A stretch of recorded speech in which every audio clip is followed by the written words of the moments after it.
ngomongin birokrasi ala-lan. Hai kawan-lan, ketemu lagi di obrolan ngomongin birokrasi ala-lan. Dan kawan-lan, dalam konteks pengembangan kompetensi ASN nih, setidaknya ada 2 jabatan fungsional yang cukup punya keterkaitan erat ya. Ini jabatan fungsional analis Bangkom dan juga jabatan fungsional Widya Iswara. Nah, di kali ini kita akan ngobrol-ngobrol dengan Kepala Pusat Pembinaan Jabatan Fungsional Bidang Pengembangan Kompetensi ASN, Ibu Ervi Mutmainah. Tapi saya nggak sendiri, kali ini saya ditemani sama rekan saya, Yana Suryana. Halo Yana. Halo Mbak, senang sekali bisa diajak partner sama Mbak Nika nih. Oh, saya yang merasa Yana bisa gabung di sini. Ya. Udah pernah jadi narasumber ya? Pernah. Sekarang jadi host. Ya. Geser. Bu Ervi, apa kabar Ibu? Kabar baik, Mbak Niken. Gimana, sehat semuanya? Sehat, Alhamdulillah. Alhamdulillah, semangat ya. Iya. Ya. Dan kawan-lan, nanti seperti apa sih tentang 2 jabatan fungsional ini bersama-sama kita akan ngobrol kali ini. Nah, boleh. Nah, mungkin kalau tadi sudah dibuka bahwa kisi-kisinya adalah kita mau membahas terkait dengan 2 JF, analis Bangkom dan Widya Iswara. Nah, untuk sesi pertama ini, Ibu, kita mau ngulik dulu deh terkait dengan JF analis Bangkom. Nah, kebetulan kan JF analis Bangkom ini merupakan JF baru binaan LAN ya Bu ya. Yang terbaru Nah, ya, Bu. ya. Dan di luar sana banyak sekali kawan-kawan LAN yang masih belum familiar atau belum clear tentang apa sih dan bagaimana JF analis Bangkom itu, Bu. Nah, barangkali di sini Ibu bisa bercerita sedikit tentang JF analis Bangkom itu seperti apa. Monggo Ibu. Oke, ya, makasih. JF analis Bangkom itu memang baru lahir, Mbak Niken. Jadi usianya itu belum ada, ya 4 tahun inilah. Jadi 2021 dia lahir. Beda dengan Widya Iswara yang dari tahun 85 itu lahir. Ya. Sudah eksis. Sudah ya. identik sekali ya Bu ya. Permenpan nomor 39 tahun 2021 itu menjadi sejarah kelahiran JF baru ini. Nah, analis Bangkom ini tugasnya tuh nggak main-main loh Mbak. Kan kita ini sekarang di era pengembangan kompetensi ya, di mana-mana ini semua instansi sangat bersemangat untuk mengembangkan kompetensi ASN. Nah, tugas dari JF analis Bangkom ini adalah untuk melakukan perencanaan kebutuhan pengembangan kompetensinya. Kemudian setelah direncanakan kebutuhan itu seperti apa program ya. Jadi dia merancang program pengembangan kompetensinya dan juga mengendalikan serta mengevaluasi program pengembangan kompetensi itu. Itu kira-kira tugas dia. Jadi cukup luas ya Bu. Kalau perkembangannya sekarang ini Bu, sejauh ini sudah seberapa banyak sih Bu ASN yang menjadi JF analis Bangkom ini? Oke.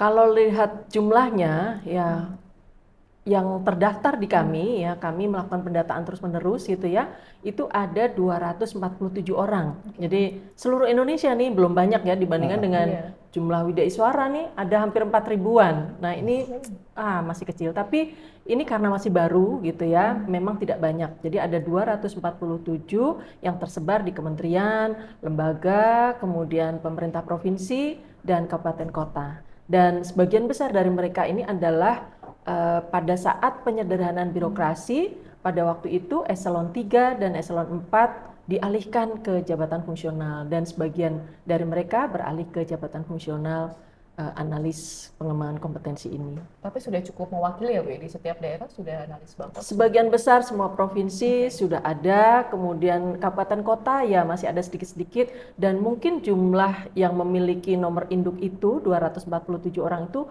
jauh lebih besar ya, karena tidak semuanya kami sudah memberikan pengumuman, tapi tidak semuanya atau belum semuanya menyampaikan kepada kami data-data yang terupdate gitu. Oh, oke. Berarti masih mungkin datanya akan Mungkin berkembang masih terus ya, Bu, berkembang ya. Apalagi kan mengingat kemarin pada saat penyederhanaan birokrasi itu banyak sekali Bu ya yang instansi yang melakukan penyetaraan dan salah satunya ada tujuannya ke JF analis Bangkom. Nah Bu, melihat dari mayoritas pemangku JF analis Bangkom adalah hasil penyetaraan, kemudian melihat uraian tugas ruang lingkupnya itu sangat besar sekali Ibu. Tentu kita perlu melihat bagaimana upaya untuk meningkatkan kapasitas dan profesionalisme dari JF analis Bangkom itu sendiri. Nah, dari LAN sendiri sebenarnya ada nggak sih mekanisme atau panduan untuk para pemangku JF analis Bangkom existing saat ini untuk mereka bisa meningkatkan kapasitasnya dan profesionalitasnya dan merupakan bagian dari proses pembinaan dari LAN. Oke. Ya, jadi yang pertama tadi dari Permenpan 39 tahun 2021 yang dia baru lahir, Iya. sekarang ini sudah dicabut Permenpan tersebut ya, diganti dengan Permenpan yang terbaru yaitu nomor 18 tahun 2024. Ini silakan teman-teman nanti mengeksplor sendiri. Nah, di Permenpan 18 ini mewadahi 3 JF yang dibina oleh LAN. Jadi Permenpan tentang JF di bidang pengembangan kapasitas dan pembelajaran. Nah, di situ juga ada ruang tugas lingkup dan sebagainya dan bagaimana peran seorang JF analis Bangkom. Tapi dari kita walaupun masih muda usianya, kita itu terus-menerus berupaya untuk mengembangkan kapasitas, mengembangkan kualitas dan juga mendorong para pemangkunya ini untuk terus mengembangkan diri gitu ya. Jadi yang pertama kami memberikan perhatian berupa kebijakan tentang tunjangan jabatan. Jadi kami terus-menerus menyampaikan kepada instansi yang terkait dalam hal ini Menpan, kemudian sudah keluar juga tunjangannya sudah keluar ya. Kami berkoordinasi dengan Kementerian Keuangan, kemudian Menpan, Setnek dan sebagainya. Alhamdulillah sudah keluar nih tunjangan jabatan.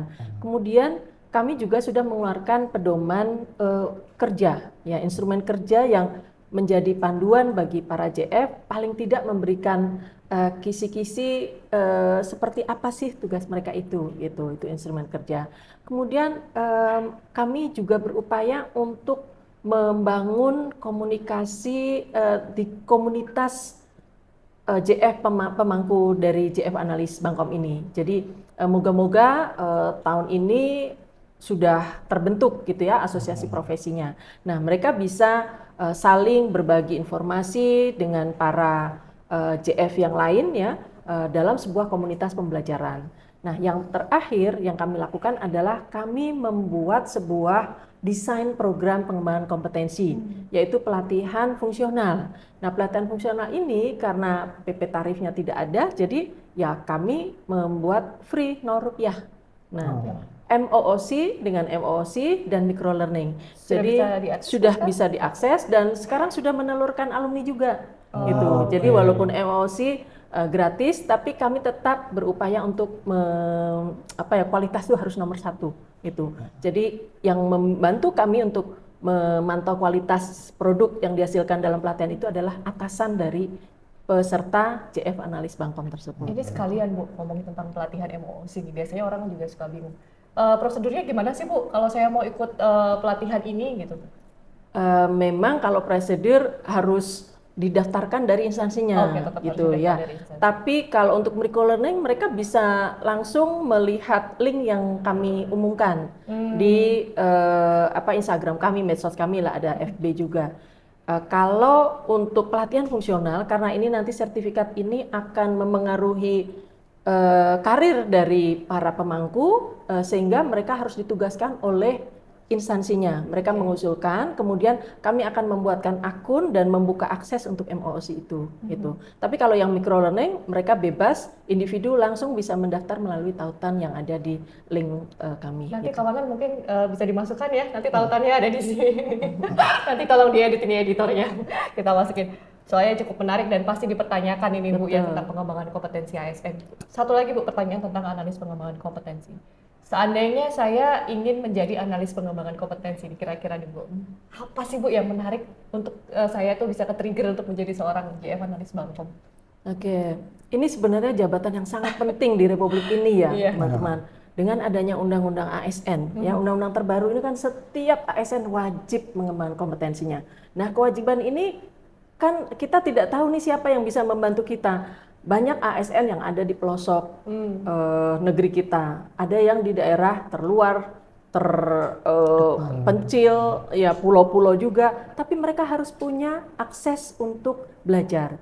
Nah, inilah tugas analis Bangkom yang memang sengaja penempatannya itu tidak hanya di BPSDM, tapi boleh di unit yang menyelenggarakan atau mengelola kepegawaian atau SDM, Biro SDM, Kepegawaian, BKD, kemudian juga di Setdijen misalnya, jadi sekretariat OPD juga ya di mungkin TU-nya kepala OPD gitu. Jadi mereka ini yang membantu para pimpinan untuk merencanakan kebutuhan pengembangan kompetensi. Tidak hanya apa yang dibutuhkan untuk menduduki jabatan di suatu posisi, tapi juga membuat sebuah programnya. Kira-kira apa sih yang dibutuhkan dan bagaimana caranya untuk mencapai itu, gitu.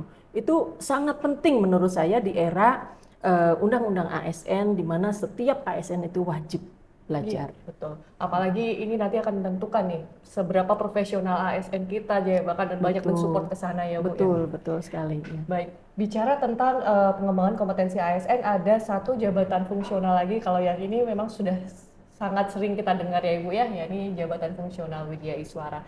Tapi di saat ini Widya Iswara itu dihadapkan sama sebuah tantangan. Ada IoT, digitalisasi dan sebagainya, dan mungkin sekarang juga kita menghadapi yang namanya efisiensi. Begitu iya, banyak betul. tantangan yang dialami oleh Betul sekali. seorang Widya Iswara ya. Itu harus seperti apa sih Bu untuk Widya Iswara ini?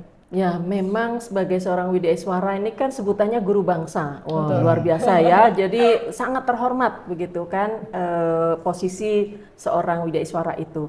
Nah, dia harus mampu membaca dinamika perubahan itu dan mampu menawarkan sebuah alternatif solusi kepada peserta pelatihan yang ada di sebuah program pelatihan ataupun kepada instansinya gitu. Jadi dia tidak lagi berperan sebagai trainer, tidak lagi berperan sebagai facilitator only, tapi sekarang sudah bergeser nih sebagai learning partner, sebagai learning enabler, pemungkin belajar. Jadi bagaimana caranya dia menyediakan ide-ide supaya instansi bisa merancang misalnya sebuah program pelatihan untuk seluruh ASN yang ada di instansi tersebut gitu. Mungkin ikut mendesain bahan belajarnya, kemudian ikut mendampingi pada saat mereka membutuhkan seperti dalam coaching, mereka juga bisa menjadi mentor dengan expertise dia gitu. Seperti di Kementerian Pertanian, mereka bisa mengajari penyuluh-penyuluh pertanian untuk ya mungkin cara menanam yang benar, cara beternak yang benar gitu. Jadi tugasnya menarik nih Bu. Jadi mindsetnya ASN bahwa yang namanya pengembangan kompetensi hanya sekedar pelatihan, pendidikan formal, sebenarnya tidak ya Bu ya? Sangat luas untuk pengembangan ya. Apalagi ASN. sekarang kan kita sudah mengenali 10%, 20%, 30%. Pendidikan pelatihan yang sifatnya formal, kemudian social learning, kemudian experiential learning. Nah, ini Widya Iswara juga diminta untuk mengembangkan program-program nih, mendesain apa ya kira-kira di social learning ini isinya apa ya? Misalnya belajar dari komunitas, belajar dari sesama teman, memberikan feedback kepada para pegawai terhadap mungkin usaha mereka untuk mengembangkan diri gitu. Dan analis Bangkom tadi juga bagaimana ini membuat program bekerja sama dengan Widya Iswara. Jadi kita memang harus hand in hand. Nanti terakhir mungkin itu Bisa kolaborasi. bisa berkolaborasi. Ya Ibu, berarti sekarang mungkin ke depan di tengah konsep pengembangan kompetensi berdasarkan Undang-Undang ASN ini kan semakin berkembang ya Bu ya. Tidak hanya cuman di ruang kelas saja, tapi bisa di tempat kerja juga ya Bu ya. Betul. Nah, itu berarti kan perlu ada kompetensi tambahan-tambahan yang perlu dimiliki oleh para JF Widya Iswara ya Bu ya. Betul. Nah, ini kalau tidak salah dengar Ibu, ini sekalian konfirmasi kepada Ibu, LAN itu sekarang sudah mulai menggaungkan salah satunya adalah learning cell ya Bu ya. Nah, itu mungkin beberapa kawan lain mungkin ada yang sudah familiar, ada yang belum. Nah, barangkali di sini bisa Ibu jelaskan Bu, apa sih learning cell itu dan apakah ini merupakan bagian dari model pembinaan yang ditawarkan oleh LAN kepada para pemangku JF Widya Iswara? Baik, makasih. Jadi LAN memang mulai tidak hanya ngomong secara teori, tapi kita udah menerapkan nih, mengimplementasikan model-model yang kita kembangkan. Jadi misalnya community of practice ya, komunitas pembelajaran, kita belajar dari sesama pemangku JF yang ada di situ gitu. Kemudian kita juga belajar dari coaching dan mentoring gitu. Nah, satu lagi yang diperkenalkan oleh LAN adalah learning cell tadi. Learning cell ini seperti kelompok belajar gitu ya, kelompok belajar, tapi yang membuat dia spesial adalah tidak hanya sekedar kelompok belajar yang ada di instansinya itu dari satu komunitas yang mempunyai satu minat, itu tidak.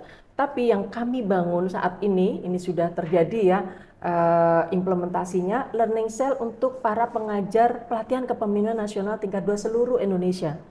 Jadi satu kelompok sel ini terdiri dari 5 sampai 6 orang dan mereka fokus di satu peminatan, tapi peminatan agenda gitu ya, tapi orang-orangnya ini berasal dari satu dari kementerian ini, satu dari provinsi ini, satu dari kabupaten ini, satu dari lembaga ini. Jadi mereka kaya dengan pengalaman, bisa saling berbagi dengan teman-teman dari berbagai instansi.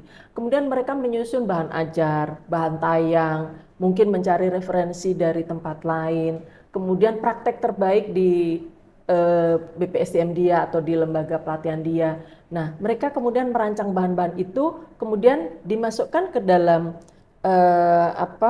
storage yang kami punya ya.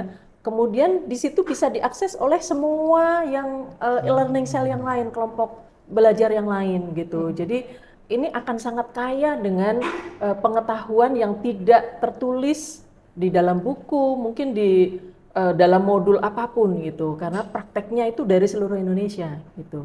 Jadi itu sangat menarik ini.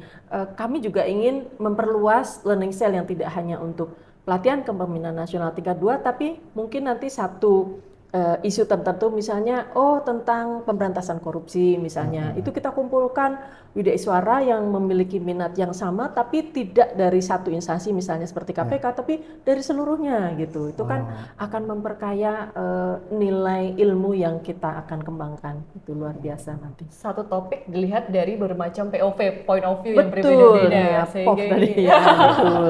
sehingga ini Betul. jadi bisa lebih kaya dan kompleks gitu ya Bu ya. Betul Oke. sekali. Luar biasa menarik. Dan Bu, selain tadi yang disampaikan oleh Bu Ervi tadi ada COP, ada learning cell. Kalau pengembangan kompetihan yang sifatnya mungkin lebih formal Bu, yang sifatnya lebih pelatihan, adakah Bu yang khusus untuk para widaiswara ini? Atau memang saat ini hanya LAN saja yang menyelenggarakan, dari instansi yang lain belum, atau seperti apa?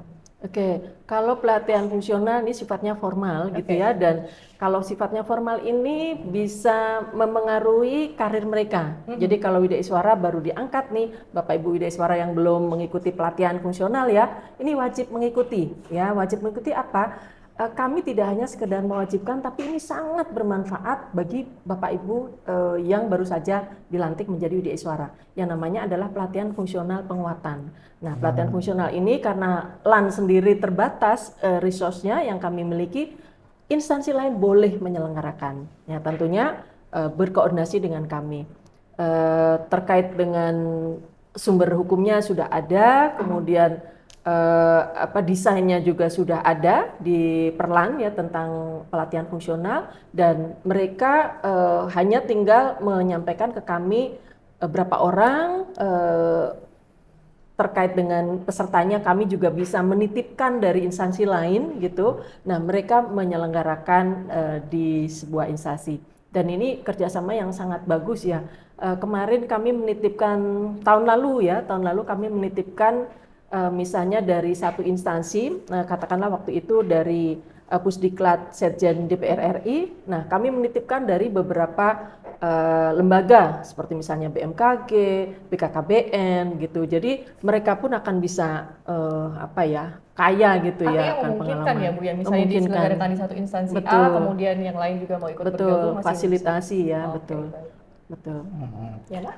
Nah, Mbak, saya boleh tertarik sama learning cell tadi, boleh ya? Boleh, Paling boleh. saya coba lanjutkan lagi, Bu. Saya berpikir nih, Bu, kalau supama WI sudah, widaiswara sudah membentuk kelompok-kelompok entitas learning cell seperti itu, sepertinya akan amat dimungkinkan nanti muncul spesialisasi kepakaran dari para JF itu sendiri ya Bu ya. Misal terkait korupsi tidak hanya di teman-teman KPK saja, mungkin bisa muncul juga di beberapa instansi lainnya. Nah, sepengamatan kami, LAN juga telah melakukan proses pemetaan spesialisasi untuk para JF widaiswara ya Bu ya. Betul sekali. Nah, sebenarnya tujuan apa sih yang mendasari kegiatan tersebut, Bu? Dan rencana tindak lanjut dari kegiatan pemetaan spesialisasi dari JF Widaiswara itu seperti apa itu? Ya, Monggo. oke. Jadi ini Mbak Niken ya, informasi juga ke teman-teman. Kita semuanya udah tahu namanya SIWI ya, Sistem Informasi Widaiswara Widaiswara. Indonesia. Oke. Nah, kita punya jumlahnya, kita punya gendernya, laki-laki berapa, perempuan berapa, kita punya usianya berapa, tapi sejauh ini sebelum dilakukan pemetaan itu, kita tidak tahu mereka mengajar apa, gitu. Jadi spesialisasi mereka di bidang apa, ini kita tidak ada informasi tentang itu, ya hanya posisi dan sebagainya. Nah, sejak tahun kemarin, kami telah melakukan pemetaan spesialisasi itu. Misalnya, Widya Iswara yang ada di sebuah kementerian, ini dia spesialisasi untuk teknisnya apa? Oh, banyak yang tentang nuklir misalnya. Ada lagi ya tentang kalau teknis misalnya tentang pertanian di kementerian lain dan sebagainya, itu yang teknis. Nah, kalau manajerialnya apa? Oh, manajerialnya dia tentang kepemimpinan. Kemudian tentang misalnya design thinking misalnya dan sebagainya. Jadi kita sudah mulai memetakan itu dan dari hasil pemetaan selama setahun itu, kita baru ngeh juga, oh ternyata WIDA Iswara kita itu hebat-hebat gitu ya, bisa jadi narasumber nih. Jadi kalau ada yang minta narasumber, kita butuh yang nuklir tentang rekayasa gitu, oh ada kok WIDA Iswara di sini gitu. Belum tentu di BRIN ya, siapa tahu ada di tempat lain gitu. Nah misalnya ada rekayasa genetika untuk hewan ternak misalnya ini ya, saya nggak ngerti bener ada nggak gitu. Nah, oh ternyata ada, tidak hanya di Kementerian Pertanian, tapi ternyata ada juga di mana gitu. Jadi ini akan membuat kita bisa melihat potensi-potensi yang mungkin untuk dikerjasamakan, untuk dikembangkan ke lingkup yang lebih luas gitu. Jadi itu tujuannya. Ini bisa kelihatan di CV itu nggak Bu, untuk yang spesialisasi atau bisa diakses? Kalau belum saat ini, jadi memang rencana ke depan setelah ini kan kami selesai tahun kemarin udah selesai pemetaannya, tapi ternyata tahun ini kami cek lagi ada perubahan nih. Perubahannya itu, oh ternyata bertambah jumlahnya, oh ada lagi yang WI yang sudah berganti menjadi struktural, oh ada lagi ini. Jadi memang ini selalu bergerak, tapi paling tidak kami punya info mendasar gitu ya, dan inilah yang nanti kami akan buatkan semacam sebaran secara geografis gitu di mana saja. Jadi nanti kita akan bisa sajikan di satu data mungkin ya. Terkait spesialisasi ini Bu, ada batasan nggak Bu? Misalnya seorang Widya Iswara ini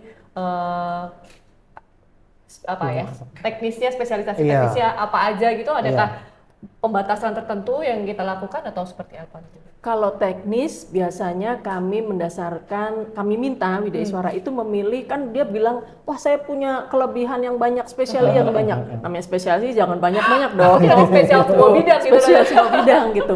Jadi paling tidak dia didukung dengan latar belakang pendidikan. Kemudian mungkin ada penelitian-penelitian yang telah dilakukan. Kemudian bidang tugas mengajar yang selama ini digeluti. Nah, itulah yang kami dorong, ini fokuskan ke sini, nanti lebih banyak menulis, lebih banyak membuat mungkin produk-produk atau mendampingi peserta yang terkait dengan ini, atau mengajar di pelatihan-pelatihan yang terkait ini gitu. Jadi mereka semakin pakar gitu di bidangnya gitu. Jadi nggak cuma mengajar hal yang bersifat umum itu terus-menerus saja gitu. Jadi dia harus punya sebuah kepakaran. Ini menarik ya. Makanya disediakan itu wadah learning cell juga ya Bu ya, untuk teman-teman saling misal kita sebagai Widya Iswara memiliki keterbatasan mengembangkan kompetensi dari modul, dari textbook atau apa, ketika kita masuk dan berkecimpung dalam learning cell, mungkin kita nanti bisa mengembangkannya ya Bu ya. Saat ini memang untuk teknis belum kami kembangkan learning cell, tapi ini memang cita-cita kami nanti di tahun ini, karena kan juga baru ya program ini. Tahun ini kita untuk teknis-teknis tertentu yang menjadi peminatan banyak orang, kita akan kumpulkan para Widya Iswara karena kita punya datanya ya, jadi mereka bisa berkumpul dalam sebuah wadah, kemudian mereka bisa share pengalaman, berbagi penelitian yang telah mereka lakukan, berbagi pengalaman mereka, itu akan sangat memperkaya mereka dan meningkatkan kualitas mengajar mereka. Ya, Bu Ervi, boleh satu pertanyaan lagi tentang Widya Iswara terkait tadi asosiasi profesi nih Bu ya. Kalau di Analis Bangkom kan sedang on proses ya Bu ya, untuk dibentuk. Kalau untuk di Widya Iswara sendiri ada APWI ya. APWI. Ini sebenarnya seberapa penting sih Bu kontribusinya ketika kita seorang jabatan Widya Iswara untuk mengikuti asosiasi-asosiasi profesi semacam? Wah, penting sekali. Saya bilang sama teman-teman WI, ya wajib menjadi anggota APWI, Asosiasi Profesi Widya Iswara Indonesia. Nah, banyak keuntungannya menjadi anggota API ya. Yang pertama, API itu kegiatannya banyak. Ya, kegiatannya banyak setiap tahun. Ya, satu pertemuan ilmiah. Ya, pertemuan ilmiah ini semua Widya Iswara menyampaikan hasil-hasil penelitiannya. Kemudian mereka melakukan presentasi-presentasi. Nah, di situ kan banyak belajar gitu ya. Kemudian yang kedua, jambore. Nah, jambore ini juga mereka bisa bertemu, mereka bisa sharing, dan biasanya ada narasumber-narasumber kebijakan terkini gitu. Dan kemudian juga melakukan komunitas pembelajaran tadi ya secara berkala. Kemudian ada juga program-program yang bisa membuat kualitas mereka meningkat. Jadi seperti misalnya Winda Desa ya. Pokoknya program yang mereka bicara untuk meningkatkan kapasitas teman-teman di desa gitu ya. Jadi ini kadang diisi oleh teman-teman dari Widya Iswara, Kementerian Pertanian, Kementerian Koperasi UMKM dan sebagainya. Jadi program-program ini sangat bermanfaat begitu untuk ya menguatkan kemampuan mereka gitu. Jadi pokoknya banyak deh yang harus teman-teman ikuti menjadi anggota API, dan juga kalau menurut saya harus aktif gitu sebagai pengurus. Ya. Berarti nggak cuma ikut tapi aktif. Aktif, ya. Mau di kepengurusan pusat maupun di instansi juga ya Bu ya? Ya, instansi kan ada namanya DPP, Dewan Pengurus Pusat tuh tingkat Indonesia gitu ya. Ada DPK kompartemen ya, Dewan Pengurus Kompartemen. Nah itu untuk kementerian dan lembaga. Ada DPW untuk wilayah, provinsi, kemudian kalau kabupaten kota kayaknya nggak ada ya sejauh ini setahu saya, karena kan hanya sedikit jadi ditarik ke provinsi. Baik Bu, mungkin ini pertanyaan terakhir dari saya ya. Kalau melihat tadi analis Bangkom dan juga jabatan fungsional Widya Iswara, ini harus seperti apa sih Bu kira-kira tips dan triksnya supaya untuk kinerjanya itu optimal, mungkin terutama di saat tantangan-tantangan yang luar biasa seperti yang kita hadapi sekarang ini. Oke, tips ya. Jadi kita kan tahu dunia itu terus berubah gitu ya. Perubahan itulah yang tetap gitu ya. Semua apapun berubah gitu ya. Kebijakan saja berubah, orang berubah, dari bayi kemudian gede sampai meninggal itu juga perubahan semuanya. Dari yang belum tahu jadi pintar gitu, semuanya berubah gitu kan. Nah, ada satu hal yang wajib diikuti menurut saya, tidak hanya untuk JF ya, tapi untuk kita semua, yaitu adalah sebagai pembelajar, learning. Itulah kunci utama kita untuk menghadapi semua perubahan itu, apapun gitu ya. Nah, dalam menjadikan kita sebagai pembelajar itu ada satu, kita harus agile, lincah, adaptif. Bagaimanapun hal baru itu kita pasti bisa mempelajarinya. Ya, ada tentang teknologi baru kita bisa mempelajarinya. Ada kebijakan baru kita bisa menyesuaikan. Ada efisiensi kita bisa menyesuaikan juga gitu ya. Harus tetap agile. Harus tetap agile, adaptif gitu ya. Yang kedua, kolaboratif yang tadi saya sampaikan pertama. Nah, kita ini belajar hidup, mengerjakan tugas itu nggak bisa sendiri. Apapun, dalam belajar juga harus kolaboratif. Dalam melaksanakan tugas harus kolaboratif. Kemudian yang ketiga adalah ya lifelong learning, pembelajaran berkelanjutan. Nggak bisa hanya sekarang, oh saya sudah survive kok dengan kondisi sekarang, ternyata tahun depan ada lagi perubahan. Jadi berkelanjutan terus-menerus. Ya 3 hal itu menurut saya penting sekali. Oke. Betul. Oh, satu lagi nih. Ini tadi Ibu sempat menyinggung tentang Permenpan nomor 18 tahun 2024 ya Bu, yang mungkin itu akan sedikit merubah pembinaan untuk jabatan fungsional yang ada di lembaga administrasi negara dan SOTK baru juga yang ada di lembaga administrasi negara. Kalau yang semula untuk analis Bangkom dan juga Widya Iswara ada di Pusbin JF Bangkom, nanti ada perpindahan unit ya Bu. Ini penting ini teman-teman semua ya. Nah, saat ini kita memang ada di satu pusat pembinaan, yaitu kebetulan saya sebagai kepala pusatnya, Pusbin JF bidang pengembangan kompetensi pegawai ASN. Nah, insya Allah nanti perpesnya sudah turun ya teman-teman ya, perlannya juga sudah ada. Jadi ke depan pembinaan 2JF yang ada di pusat pembinaan di tempat saya saat ini akan bergeser teman-teman.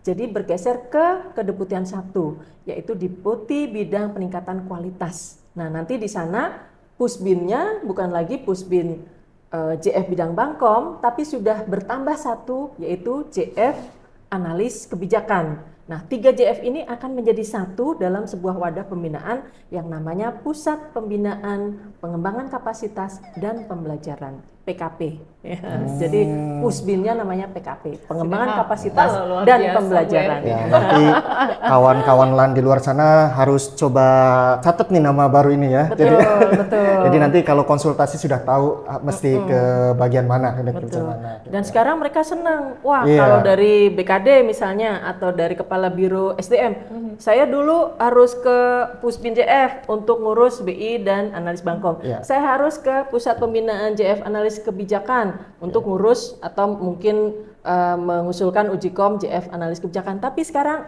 cuma satu nih. Jadi lebih gampang, lebih mudah. Lebih terorganisir juga tentunya diharapnya lebih bagus dan lebih profesional lagi Insya pelayanan Allah, kita ya Bu ya. Harapan kita seperti itu. Ada Ya. yang mau ditambahin? Kalau dari saya tadi menitik beratkan intinya untuk para JF bidang Bangkom ini, berarti tidak jauh-jauh dari mereka harus menjadi seorang pembelajar ya Bu ya. Walaupun mereka mengawal pengembangan kompetensi para ASN seluruh Indonesia di instansinya masing-masing, mereka juga harus bisa menjadi pembelajar sendiri gitu ya Bu ya. Betul, betul sekali. Ya, karena kan desain program sekarang kan aneh-aneh, beda-beda dengan dulu. Dulu kita namanya belajar ya udah di kelas belajar ada widaiswara atau instruktur atau pelatih dan kita mengikuti di dalam kelas itu. Sekarang kita magang, sit in, kemudian kita diberikan proyek, penugasan, kolaborasi dengan banyak orang, itu juga belajar loh. Bahkan ada body program. Kita belajar dari teman kita. Bagaimana nih caranya membuat atau menggunakan program Excel misalnya. Teman kita ngajarin, sekarang hari ini kemajuan ini, hari ini kemajuan ini. Itu belajar juga loh namanya. Jadi banyak sekali itu yang harus dipelajari oleh seorang JF Analis Bangkom maupun Widaiswara. Baik, kawan LAN, itu tadi obrolan kita bersama Ibu Ervi. Terima kasih banyak Bu Ervi Sama-sama, sudah hadir dengan di senang hati. obrolan kali ini, luar biasa. Dan juga Yana, terima kasih sudah menemani saya hari ini. Terima kasih juga. Besok lagi boleh ya temenin saya lagi. Siap. Siap juga memberikan info-info terkini buat teman-teman. Dan kawan LAN, tadi dari hasil obrolan kita bahwa memang siapapun mungkin jabatannya ataupun pekerjaannya, yang namanya belajar itu adalah proses yang terus-menerus bergulung ya, tidak akan pernah berhenti sampai kapanpun kita hidup gitu. Sepanjang kehidupan kita itu sejatinya adalah proses belajar. Dan saya juga menggarisbawahi satu lagi tentang tadi networking. Memang kolaborasi sekarang memang hal yang sudah tidak bisa dipungkirin lagi ya Bu ya. Harus dilakukan bersama-sama. Kalau kita mau maju bareng-bareng ya tidak mungkin kita bisa parsial, tapi memang harus berkolaborasi.